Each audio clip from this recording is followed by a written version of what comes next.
Hello विद्यार्थी मित्रों, आज આપણે 12 સાયન્સમાં ચેપ્ટર નંબર 2 સ્થિત વિદ્યુત શાસ્ત્ર અને કેપેસિટન્સ માં એક અગત્યની થિયરી કે કેપેસિટરમાં ઊર્જા કઈ રીતે સંગ્રહ પામે તેની વાત કરવા જઈ રહ્યા છે।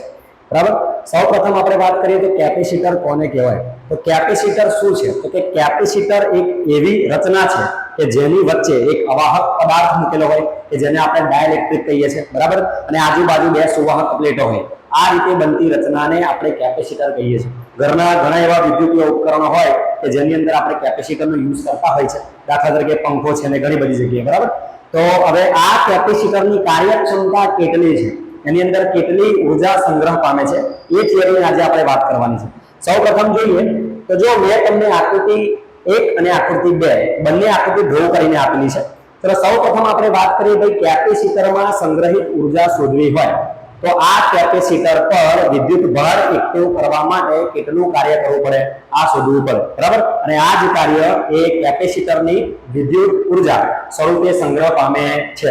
તો સૌપ્રથમ હું ધારો કે ચલો આપણે જે દર્શાવ્યું છે એમ કે પ્લેટ નંબર 1 પર શરૂઆતમાં વિદ્યુત ભાર નથી, આપણે એ વિદ્યુત ભાર એકઠો કરવો છે। બરાબર, તો કોઈક બેટરીનું જોડાણ કરીને અમને વિદ્યુત સ્થિતિમાનનો તફાવત પૂરો પાડીશું આપણે। બરાબર, તો આ વિદ્યુત ભાર એકઠો કરવા માટે કેટલું કાર્ય કરવું પડે, આ શોધવું પડશે। તો સૌપ્રથમ આપણે જોઈએ કે ધારો કે પ્લેટ 1 ઉપર q ડેશ જેટલો વિદ્યુત ભાર છે, જ્યારે પ્લેટ 2 પર q ડેશ જેટલો વિદ્યુત ભાર છે। બરાબર, હવે હું શું કરું તો દાખલા તરીકે આપણે પ્લેટ 1 ને કે પ્લેટ 2 કરતા થોડા વધારે સ્થિતિમાન હેઠળ રાખેલ છે, જેથી કરી અને આ જે માઈનસ વિદ્યુત ભાર ધરાવતી પ્લેટ છે એમાંથી सूक्ष्म विद्युत भार એટલે કે ડેલ્ટા q ડેશ જેટલો વિદ્યુત ભાર ગતિ કરીને ધન પ્લેટ પર લાવવાનો છે। બરાબર, તો આની માટે કરવું પડતું કાર્ય તો કેટલું થાય જોઈએ આપણે।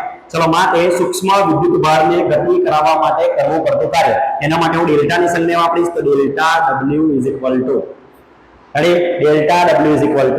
કાર્યનું સૂત્ર આપણે ભણીને w q * v। બરાબર, સૂક્ષ્મ કાર્યની વાત કરીએ એટલે ડેલ્ટા સાઇન વાપરીશું તો ડેલ્ટા w અહીંયા આવી જશે ડેલ્ટા q ડેશ બરાબર ઇન્ટુ v ડેશ, કે જ્યાં v ડેશ ને શું કહીશું કે બે પ્લેટો વચ્ચેનો વિદ્યુત સ્થિતિમાનનો તફાવત, બે પ્લેટોનો વિદ્યુત સ્થિતિમાન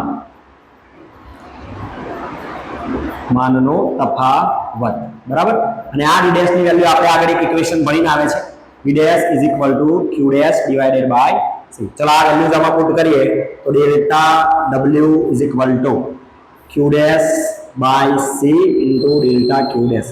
બરાબર, હવે મેં તમને કીધું કે ભાઈ ઊર્જા શોધવા માટે આપણે ધારી લીધું છે કે શરૂઆતમાં કેપેસિટર પર વિદ્યુત ભાર ન હતો અને ન હોય તો એના માટે 0 લઈશું, અને મેક્સિમમ આપણે કેટલો વિદ્યુત ભાર ઉપર પ્રસ્થાપિત કર્યો તો એને કહીએ છીએ કેપિટલ Q।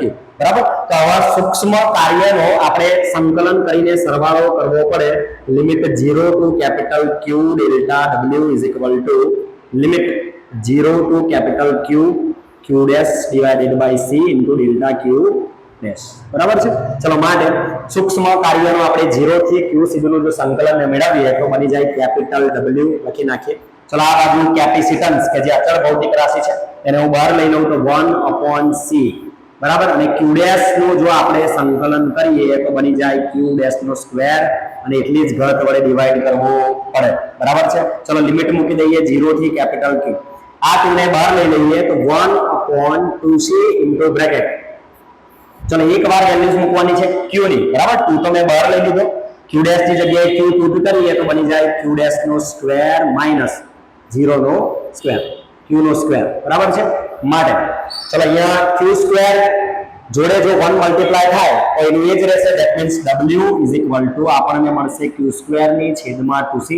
બરાબર, અને જો 0 જોડે જે મલ્ટીપ્લાય થાય તો 0 જ બની જાય, આપણને ખબર છે। તો એક સૂત્ર આવ્યું w q square divided by 2c। બરાબર, આ કાર્ય કેપેસિટરની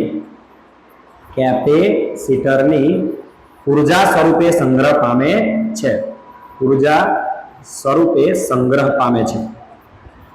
ચલો આ તો એક ઇક્વેશન થયું, આના પરથી આપણે બીજા બે ઇક્વેશન મેળવી શકીએ। દાખલા તરીકે આપણે અગાઉ ભણીને આવે છે કે ચલો u હવે u સિમ્બોલ યુઝ કરું છું ઊર્જા માટે। બરાબર, ચલો u q square upon 2c, એની અંદર આપણે q બરાબર c સૂત્રનો જો યુઝ કરીએ તો તમારું સૂત્ર બની જશે 1/2 CV².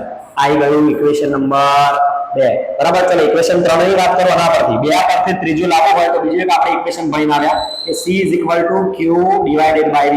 ચલો આ વેલ્યુ પુટ કરીએ તો ત્રીજું ઇક્વેશન તમને શું મળશે જુઓ તો કે 1/2 C ની જગ્યાએ મૂકી દઈએ Q/V અને પાછળ V².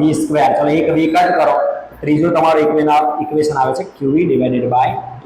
બરાબર છે. તો આ ત્રણ મેઇન ઇક્વેશન છે કે જેના થ્રુ તમે કેપેસિટરમાં સંગ્રહિત ઉર્જાના દાખલા MCQ સરળ રીતે કરી શકો છો. Thank you.